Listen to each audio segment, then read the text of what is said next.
பாலர்களின் பாடத்திட்டத்திலேயே பயிற்று கொடுக்கப்பட்ட செய்தி என்ன தெரியுமா? ஹஜ்ரத் சுலைமான் அலைஹிஸ்ஸலாமுக்கு அல்லாஹ் மூன்றையும் சொன்னான். இக்தர் அல் இல்ம் வல் மால் வல் ஜாஹ். காசு வேண்டுமா, உயர் பதவி வேண்டுமா, கல்வி வேண்டுமா? மூணு.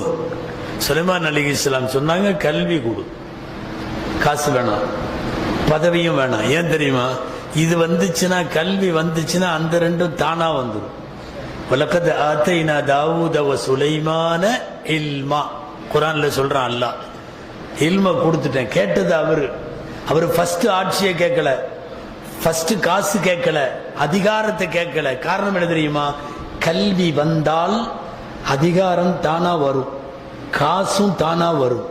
ஒரு மூலத்தை பிடிக்க வேண்டும். சுலைமான் அலைஹிஸ்ஸலாம் கேட்டது கல்வி, கிடைச்சது என்ன தெரியுமா? மூணுமே கிடைச்சது. கல்வி வந்தது, காசு வந்தது, அதிகாரம் வந்தது, ஆளுமை வந்தது. உலகத்தையே ஆளக்கூடிய ஆட்சியாளராக அவர்கள் மாறினார்கள்.